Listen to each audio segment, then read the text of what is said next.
평양에 러시아 군인들이 들어와서 치료를 받았어요. 이것 때문에 사실은 북한 군인들이 굉장히 열받았어요. 러시아에서 죽거나 다친 사람들은 평양에 한 명도 데려온 적이 없어요. 곳곳에서 막 항의가 일어나고 반발이 일어나고. 그래서 김정은이가 요새 지방 시찰하잖아요. 마을 전체를 완전히 싹쓸이해 버렸어요. 그냥 개미 새끼 한 마리도 없어요. 그 시골 마을에.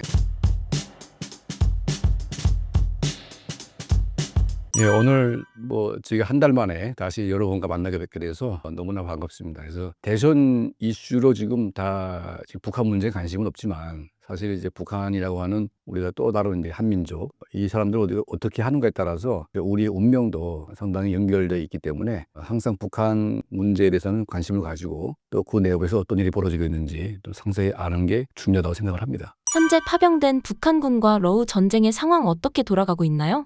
파병 북한 군인들이 소위 그 가치가 피크를 치던 데가 이제 쿠르스크 전쟁.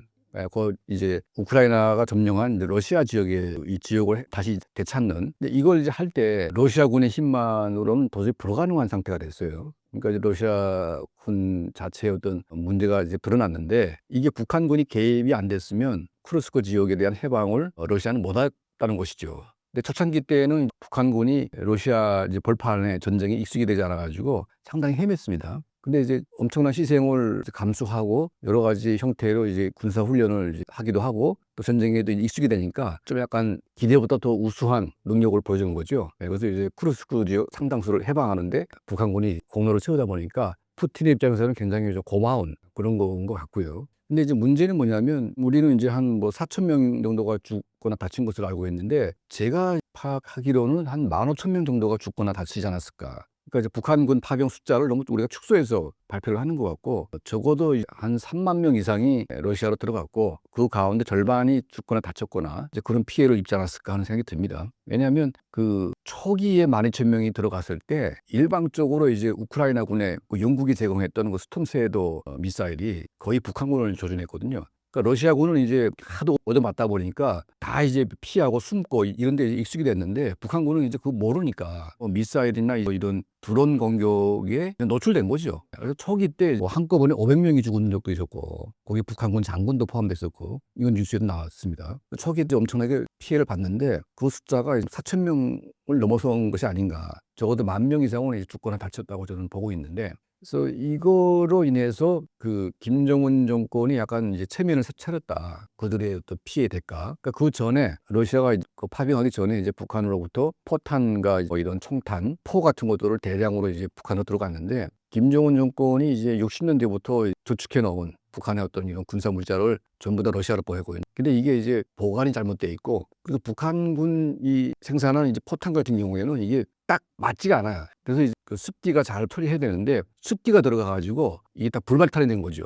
오래된 것들이. 그러니까 실제로 전쟁에 투입돼가지고 북한산으로 이제 쐈는데 자가 폭발해가지고 러시아 군인들이 다치고 막 이제 하다 보니까 여기에 대해서 푸틴도 굉장히 화가 났었는데 군대가 파병되고 이제 약간 이제 눈에 띄는 어떤 그런 성과가 이제 눈에 보이니까 푸틴도 약간 좀 이제 그때부터는 좀 이제 좋아했죠. 근데 그 문제는 뭐냐면 김정은에게 바라는 게 있을 거 아닙니까? 또 푸틴이 바라는 게 있고 푸틴은 뭐냐면 군사 무기들이 제대로 된 거였다면 그만한 값어치를 쳐줄 텐데 이게 다 쓰레기였다. 근데 나머지 부분은 뭐냐면 이제 군대가 파병돼 가지고 이제 성과를 이룬 이 부분은 이제 어떻게 현금화할 것이냐 이런 두 가지가 있는데 김정은은 이제 군사 물자를 보내고 또 군대까지 보내면서 여러 가지 또 이제 하고 싶은 것들이 많았어요. 그러니까 첫 번째가 정찰 위성 5기를 쏘겠다고 본인의 입으로 얘기했습니다. 이건 러시아가 이제 주기로 약속했기 때문에 5기는 쏘겠다. 근데 아직 1기밖에 못 썼습니다. 4기가 아직 남아 있다는 거죠. 그리고 이제 평양을 방어하는 이제 S-400이라고 하는 이제 방공 미사일 포대 이거를 이제 러시아로부터 들여왔는데 러시아가 이제 S-400은 최신형입니다. 이거는 못 주겠다. 러시아 방어도 지금 힘드니까. 그래서 S-300을 이제 일단 쏘던 걸 줬어요. 근데 S-300은 거의 우리가 쏘는 이런 미사일이나 이런 폭격을 막을 수가 없어요, 사실은. 옛날 버전이기 때문에.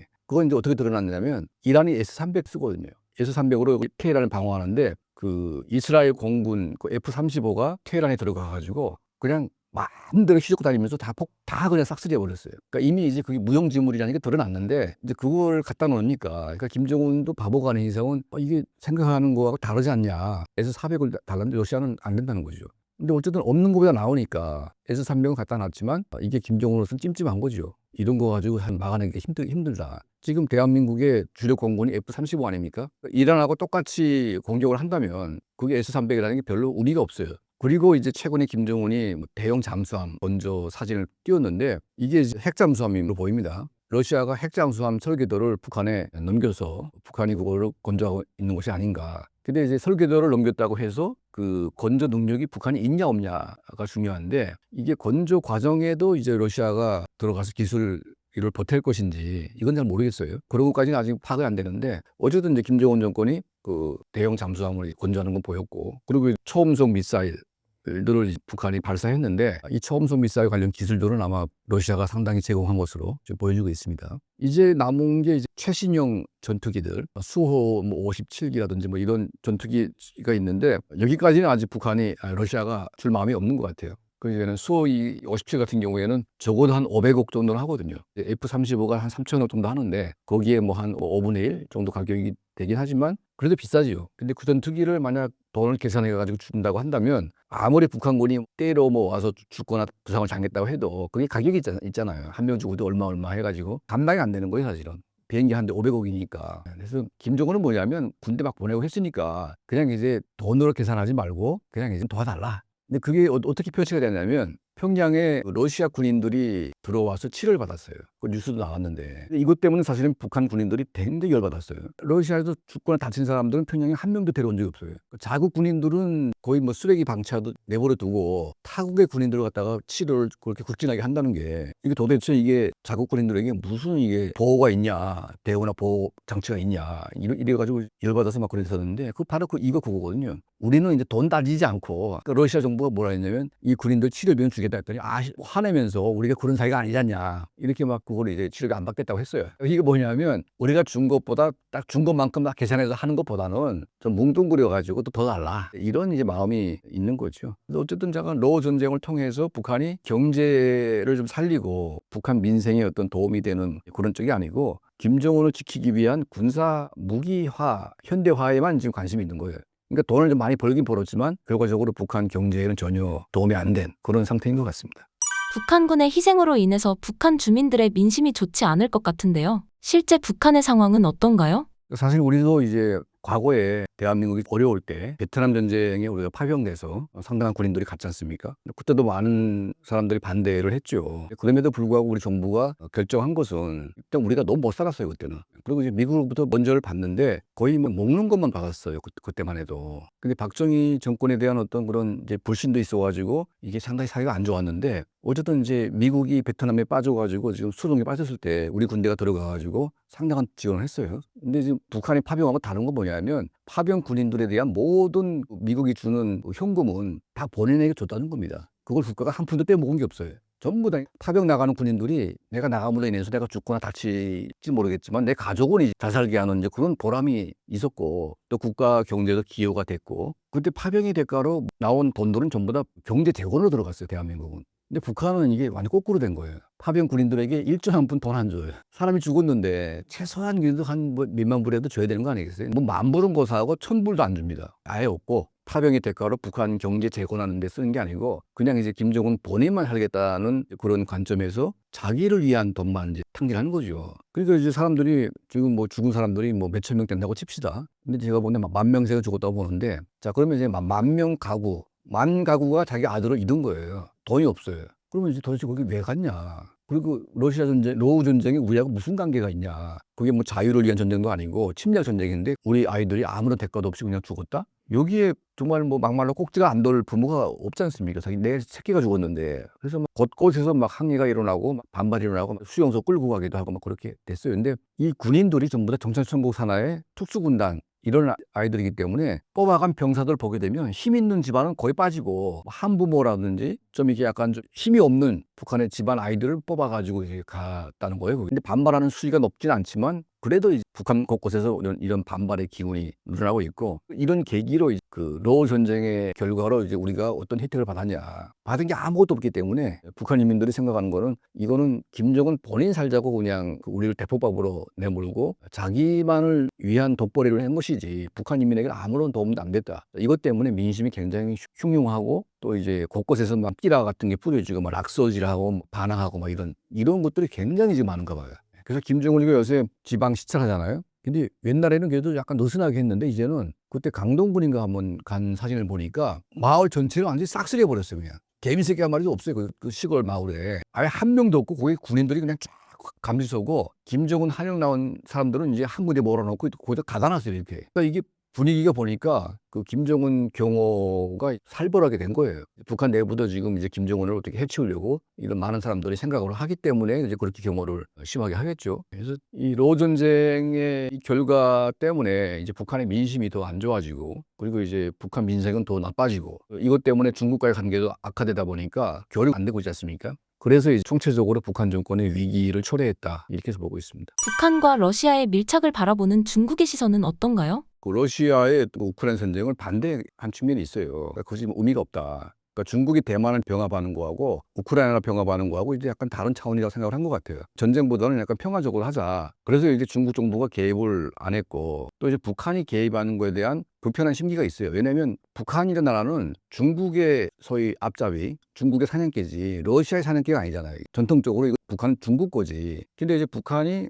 중국 것이 아니고 나는 러시아 거다. 그래서 이렇게 튀어나갔기 때문에 군사기술 이준하고 안 하고의 어떤 그런 분노가 아니고 북한이 이제 내 품 안에 들어와야 되는데 러시아 품으로 갔다는 게 이제 열받는 겁니다. 그래서 이게 상징적인 게 뭐가 있냐면 2018년도에 시진핑, 김정은이 대련 바닷가에서 둘이 산책하는 그 뉴스가 나왔어요. 그래서 손잡고 막 굉장히 막 화기애애하게 막 이렇게 그걸 했었는데 그때 이제 무슨 합의가 있었냐고 이제 우리가 몰랐는데 최근에 그게 밝혀졌습니다. 저희가 취재를 해보니까 바로 중국이 이제 북한 동해안에 중국 해군 기지를 건설하자. 중국 함대가 이제 북한 동해에 들어갈 수 있도록 김정은이가 허락해달라 이렇게 요구를 한 겁니다. 근데 그게 왜 그러냐면 중국 이 동해 쪽에 이제 그 거기 외에는 한반도 이쪽 앞에 일본 쪽에는 방어할 수 있는 시설이 없어요. 한반도가 막고 있기 때문에 대만을 만약 공격할 때 일본이 지급하는 걸 막으려면 이게 한반도 쪽에 기지가 있어야 됩니다. 근데 미국은 이제 평택 기지가 있고 부산 기지가 있고 제주 해군 기지가 있어요. 이걸 다 활용할 수 있기 때문에 중국을 포위할 수 있거든요. 그러니까 이걸 뚫으려면 중국도 적어도 한반도 동쪽에는 기지가 하나 필요합니다. 그래서 김정은에게 그 시진핑이가 이거 좀 하나 하자. 이거 해주면 중국이 경제 지원 다 해주겠다. 북한도 이제 오케이 했어요. 해가지고 김정은이가 이제 북한 들어가서 딱 보니까 아차 내가 실수했다. 왜냐하면 이제 북한이 지금 중국으로부터의 간섭을 피하는 게 체제를 지키는 가장 중요한 거라고 생각을 합니다. 그러니까 중국이 북한 국내에 간섭을 할 힘이 생기게 되면 김정은 정권 뒤집어 버리는 거죠. 그러니까 중국식 개혁 개방을 북한에 시도하고 그러니까 중국식 개혁 개방을 하려면 마오쩌둥 시대 같은 1인 지배 체제는 없어져야 되고 권력이 집단 권력으로 가야 됩니다. 그러니까 개인 권력이 아니고 집단 권력. 그 집단 권력으로 가야만 이제 개혁 개방을 갈 수 있기 때문에 이걸 시도를 하려고 하니까 김정은 정권은 두려운 거죠. 근데 이제 만약 중국 군대가 이제 북한 동해안에 진주하게 되고 군부가 들어가기 시작하면 북한은 내부의 친중 세력들이 힘이 생기는 거죠. 북한은 망하지 않겠지만 김정은은 망하는 겁니다. 그래서 이제 생각해 보니까 안 되겠다 해가지고 시진핑이 못 하겠다. 그때부터 더 악화됩니다. 그러니까 원래 악화됐지만 시진핑이가 이제 그런 동해안의 군사기지 때문에 김정은하고 손잡고 이제 좋아져 보려고 했었어요. 근데 그게 안 된다고 하니까 이제 시진핑이가 돌아버린 거죠. 안주 없다. 그래가지고 2018년부터 시진핑, 김정은이가 이제 바닷가로 걸었던 발자국을 동판에 새겨가지고 그 대련 앞에다가 이제 그걸 사적비로 이렇게 만들어 놨어요. 근데 그걸 이제 시진핑이가 지시해가지고 동판 뜯어가지고 영광내에 집어넣었어요. 녹여버렸어요. 그때부터 이제 북중 관계가 굉장히 안 좋아졌는데 거기에다가 이제 김정은이가 러시아로 이제 붙어가지고 하다 보니까 더욱 괘씸한 거죠. 예, 그래서 그 러시아 입장도 있으니까 아마 푸틴이 시진핑한테 좀 봐달라. 이거 북한 돈 받아야 된다. 응? 지금 억지로 러시아 때문에 지금 중국이 참고 있지만 러우 전쟁이 끝나게 되면 그때는 이제 어떡할 거냐. 근데 물론 김정은도 바보가 아니니까 전쟁이 끝나지만 러시아의 모든 재건 프로젝트에 북한이 동원돼서 이제 참여한다. 이걸 다 만들어 놨어요. 근데 실제로 러시아도 이제 그거 필요합니다. 왜냐면 지금 남자들이 전부 다 전쟁 나가서 죽기도 하고 상당수는 도망갔어요. 들어오지 않아요. 젊은 애들이. 지금 러시아 내에 어떤 인력이 좀 부족한 상황이다 보니까 북한의 인력이 상당히 필요하거든요. 그래서 북한 군인들이 이제 전쟁이 멈추면 군복을 벗고 이제 노동자로 둔다고 그래가지고 일을 할 게 다 만들어 놨어요. 이걸 가지고 이제 북한이 생존하겠다고 하는데 러시아 한 국가에 뭐 노동력을 파견해가지고 돈 번다고 해서 북한이 필요한 이런 자금을 다 만들 수가 있을까 그런 의심이 들지요. 중국이 막아서고 중국이 북한을 옥죄게 되면 북한 정권은 지탱하기 힘듭니다. 러우 전쟁이 끝나기를 바라면서 중국은 지금 지켜보고 있는 것 같아요. 어디까지 가나 보자.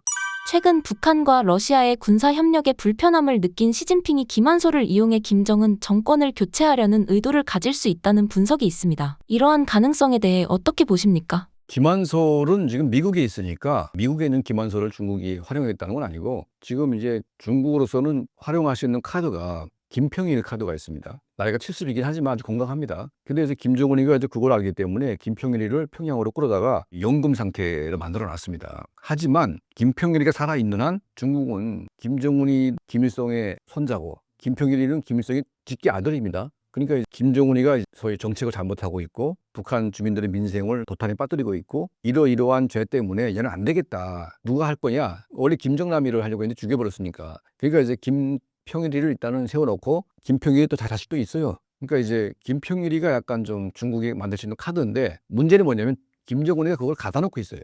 그래서 언제든지 죽일 수 있기 때문에 중국이 개입하기는 좀 쉽지가 않지만 꼭 김씨 일가가 아니더라도 또 중국은 또 새로운 카드를 만들어서 북한에 개입을 하려고 이제 하겠죠. 북한 내에서 끊임없이 사람들이 죽어나가고 이런 이유 중에 하나가 이 중국과 연계된 그런 외부 세력, 내부 세력이 지금 항상 김정은 정권을 긴장하게 만들기 때문에 뭐 남한과 연계된 간첩이 이게 중요한 게 아닙니다. 지금. 전부 다 중국과 연계된 간첩이 누구냐. 이게 지금 북한 정권이 두려워하는 그런 문제다 보니까 항상 중국은 지금 북한 정권을 뒤집어 엎으려고 지금 노려보고 있는 거죠. 우리 국민들이 항상 국중 관계를 보게 되면 그들은 한패일 것이다. 이게 막연하게 생각을 하고 있는데 실제 내용을 보게 되면 북한과 중국은 가장 적대적인 국가고 전 세계에서 반중 국가 1위는 북한입니다. 예. 반중 국가 1위는 북한이기 때문에 중국이 반중 국가로 가만 놔두겠어요? 대한민국은 반중 국가일 것 같아요. 안 해요, 대한민국은. 대한민국은 이제 소위 진보 쪽은 친중으로 기울어져 있고 또 보수 세력은 이제 친미 한미동맹은 얘기하고 있지만 진보 세력 상당수는 이제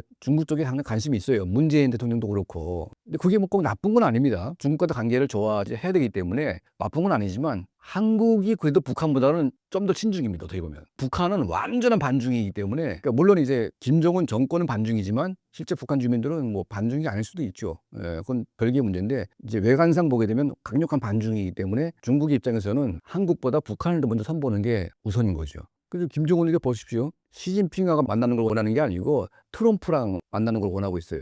김정은이는. 근데 트럼프가 항상 뭐 널 사랑한다, 뭐 널 보고 싶다, 뭐 너도 보고 싶어 할 거다, 뭐 이런 식으로 막 계속 지금 얘기하고 있는데 그 정도로 이제 김정은이는 시진핑보다는 트럼프를 좋아하고 또 시진핑보다는 푸틴을 좋아하고 그러니까 이제 시진핑 입장에서는 이거 정말 이거 한 줌도 안 되는 놈들이 중국이라고 하는 이 대국을 갖다 함부로 얘들이 유린하고 있다 생각을 하고 있기 때문에 지금 북중 관계의 악화로 김정은 정권은 최대 위기에 직면할 수밖에 없다. 그리고 이제 앞으로 대한민국의 새로운 정부가 세워지게 되면 되게 보수냐 진보냐 떠나서 한중 관계를 새롭게 재편을 해야 됩니다. 그래서 한중이 북한의 정권 교체, 정권 변화를 위해서 힘을 합칠 필요도 있어요. 딱 북한 문제만 가지고. 근데 지금 이제 미국과 중국 간의 이런 관세 전쟁을 포함해서 첨예하게 지금 미중 간의 어떤 대립이 있기 때문에 한국이 지금 어느 편에 서야 된다 이렇게 생각은 하고 있지만 중국이 북한에 상당한 지분을 가지고 있고 중국이 움직이지 않으면 북한은 변화가 안 되기 때문에 한중이 이제 북한 변화를 위해서 중국과의 어떤 일정한 결합은 필요하다 이렇게 보고 있는 거죠. 그래서 새로운 리더십은 앞으로 이런 중국과의 관계를 재설정해 가지고 탈북자의 강제 북송이라든지 북한의 개혁 개방을 위해서 중국과 우리가 손을 잡고 북한을 압박해서 북한 정권과 주민을 분리시키는 이런 전략을 중국과 함께 할 수가 있어요. 우리가 군사적으로 할 때는 미국과 한미동맹에 가지만 소프트웨어적인 북한의 변화를 유도할 때는 한중 관계가 중요할 수도 있습니다. 예, 그거 중국식 개혁 개방이라는 게 북한은 제일 싫어하는 게 중국식 개혁 개방입니다. 제일 싫어하는 게 중국식 개혁하게 되면 그냥 개짜만 나와도 그냥 다 죽일 수밖에 없고 심지어 김정은의 아들 김정남이가 잘린 이유 중에 하나가 자기가 집권하게 되면 중국식 개혁 개방을 반드시 하겠다 이렇게 떠들다가 걸려가지고 김정일이한테 그것 때문에 이제 처음에 이제 김정일이 눈밖에 나게 됐고 결국은 후계자로부터 멀어지게 된 그런 계기가 된 겁니다. 예.